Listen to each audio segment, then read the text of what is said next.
Well, friends, very good morning, all of you. Welcome to Success Mantra by Jay Malik. Today, we will discuss Class 1 and Class 2 legal heirs. क्या है Hindu succession act 1956 के मुताबिक ये latest chart है। इसमें कुछ थोड़ा बहुत अमेंडमेंट है जो क्लास 1 में क्लास 2 से आया है, तो कुछ क्लास 2 में भी कुछ अमेंडमेंट है। तो ये लेटेस्ट है, तो आप इसकी एक जेरोक्स कॉपी ले सकते हैं ताकि whether you are working in a bank और in court, the chart is very helpful for you, बहुत ही आपके लिए मददगार होगा। तो आइए, तो ये सिचुएशन कब बनती है? देखिए, प्रॉपर्टी ना होना और फिर प्रॉपर्टी होना। प्रॉपर्टी नहीं होती है तो इंसान सोचता है मेरे पास प्रॉपर्टी हो, और पूरी जिंदगी वो अपना खून पसीना एक करके प्रॉपर्टी इकट्ठी करता है। तो लेकिन ये संसार छोड़ने से पहले वो उस प्रॉपर्टी का प्रॉपर अरेंजमेंट नहीं करता है। Without will, without any dispose of the property वो ऊपर चला जाता है। तो फिर प्रॉपर्टी होने पे भी प्रॉब्लम ये होती है कि परिवार में झगड़े झंझट होते हैं और वो फिर समय, पैसा और आपसी मेल जोल नहीं रहता है। तो अच्छा ये है कि प्रॉपर्टी जिसकी भी है और डेथ करने से पहले उसका वो प्रॉपर प्रबंध करके जाए। तो ये था कि भाई प्रॉपर्टी का क्यों जरूरी है। तो अब आइए, अगर विल नहीं है और प्रॉपर्टी एंसेस्ट्रल या सेल्फ एक्वायर्ड प्रॉपर्टी जिसमें फादर अलाइव नहीं है, उसका बंटवारा होना है, अनडिवाइडेड रही है, तो उस केस में जो सक्सेशन उत्तराधिकारी कैसे अपॉइंट किए जाएंगे, तो ये इस क्लास में बताया जाएगा। तो क्लास 1 में कौन से हैं, क्लास 2 में कौन से हैं। यहाँ पर 16, क्लास 1 में 16 लीगल हेयर्स बनते हैं। तो आइए स्टार्ट करते हैं कि पहले देखिए, जो मदर है, अडॉप्टेड मदर को भी मदर और रीमैरिज या डिवोर्स्ड मदर है उसको माना गया है क्लास 1 में, लेकिन स्टेप मदर को क्लास 2 में ट्रीट किया जाता है। तो आइए शुरू करते हैं।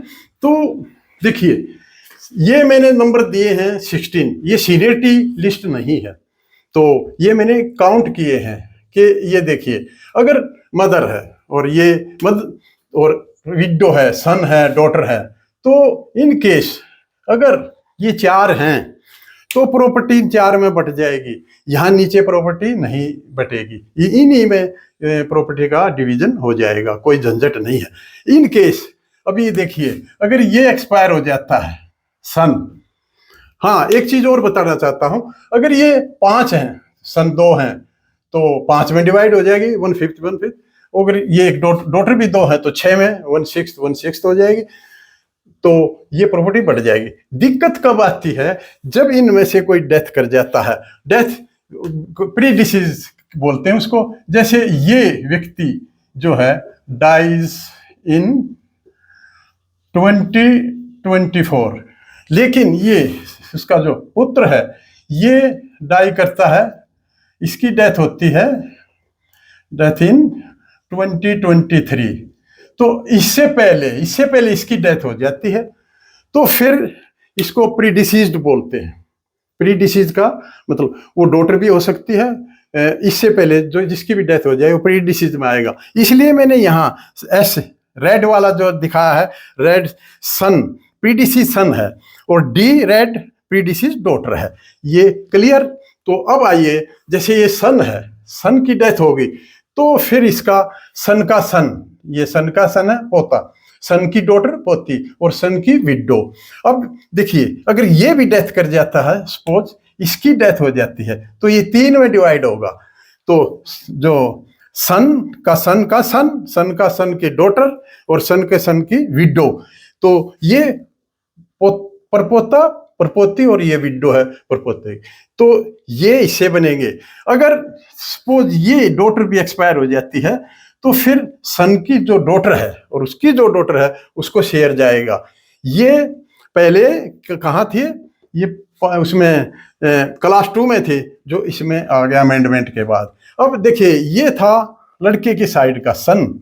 अब डॉटर साइड पक्ष देखेंगे तो अगर डॉटर है ये एक्सपायर हो जाती है सपोज, तो इसका डॉटर का जो सन है उसको जाएगी, डॉटर के डॉटर को जाएगी। तो ये डिसीज प्री डिसीज डॉटर का सन और ये प्री डिसीज डॉटर की डॉटर। इन केस ये भी एक्सपायर हो जाती है तो डॉटर सन की डॉटर को हिस्सा जाएगा।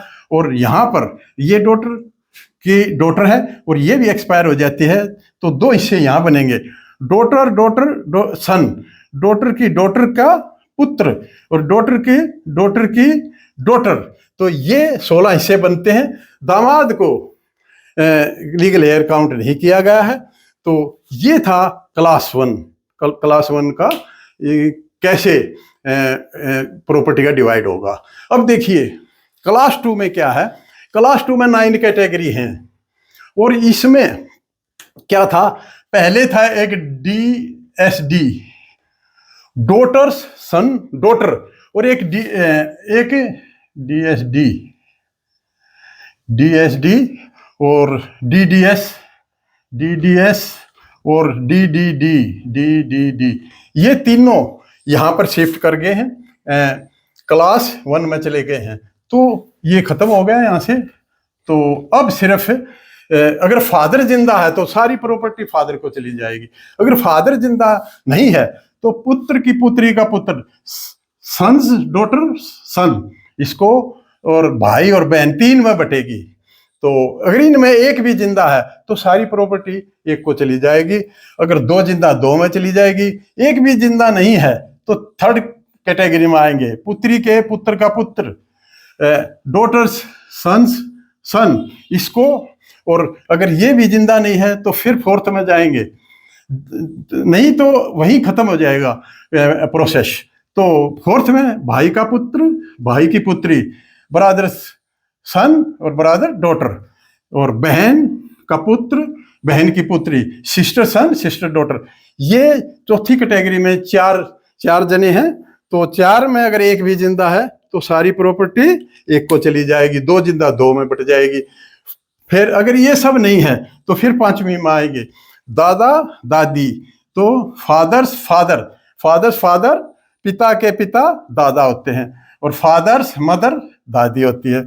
अगर ये भी नहीं है तो फिर 6th कैटेगरी में आना पड़ेगा, पिता की विधवा स्टेप मदर और भाई की विधवा भाभी, फादर्स विडो और ब्रदर्स विडो। इनमें एक भी है तो प्रॉपर्टी सारी चली जाएगी एक कोई, और नहीं तो इनमें बटेगी। अगर ये यहाँ तक भी नहीं है फिर 7th में आएंगे, पिता के भाई चाचा होता है और पिता की बहन बुआ, फादर्स ब्रदर फादर्स सिस्टर। तो ये इनमें अगर एक भी बचा है तो उसमें चली जाएगी, नहीं तो इनमें डिवाइड होगी 2 में। अब देखिए 8th कैटेगरी में नाना नानी आते हैं, मदर्स फादर माता के पिता नाना, मदर्स नानी। और अगर इसमें भी नहीं है जिंदा तो 9th कैटेगरी में आना पड़ेगा, मामा मौसी, मदर्स ब्रदर, और ये मामा होता है, और मदर्स सिस्टर, ये सिस्टर होती है। अब यहाँ देखो ये क्लास 2 का ये है कि जिस भी कैटेगरी में कोई जिंदा है ऊपर से तो प्रॉपर्टी सारी उसी में चली जाएगी। तो ये था कि क्लास 1 क्लास 2 मैंने बताया था कि देखिए विल नहीं है, प्रॉपर्टी अनडिवाइडेड रही है और आदमी की डेथ हो जाती है जिसके नाम प्रॉपर्टी है, वो प्रॉपर्टी 5 कैटेगरी में होती है।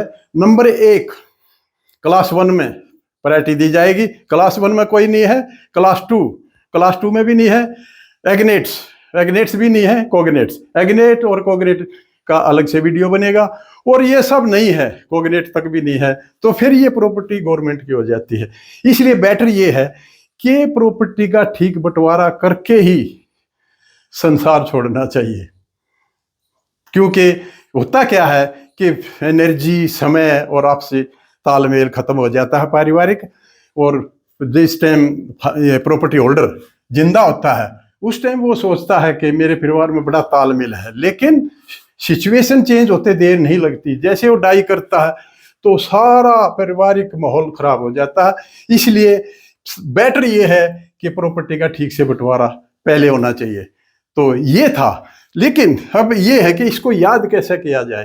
देखिए, अगर आपने क्लास 1 याद कर लिया और कुछ नहीं है इसमें, यहां से ध्यान से देखो, सन है, सन के बाद ये पोता सन, डॉटर विडो, यहाँ भी सन का सन सन, सन का सन डॉटर, सन का सन विडो, और ये जो डॉटर है ये भी एक्सपायर हो जाए तो सन की डॉटर को जाता है। इसी तरह डॉटर में डॉटर सन डॉटर डॉटर, और डॉटर का सन की डॉटर, डॉटर की डॉटर का सन, डॉटर की डॉटर की डॉटर को।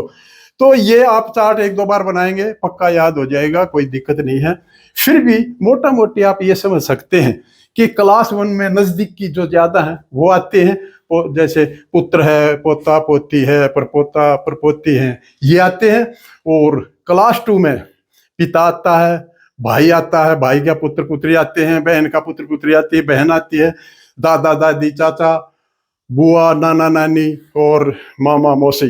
तो ये था, I think it is okay, इसमें कोई किसी किस्म का कोई डाउट नहीं है। तो मैं समझता हूँ कि ये चार्ट बहुत ही हेल्पफुल होगा जो भी लोग कोर्ट में काम करते हैं या बैंक में क्लेम केस डील करते हैं। तो have a nice day, thank you.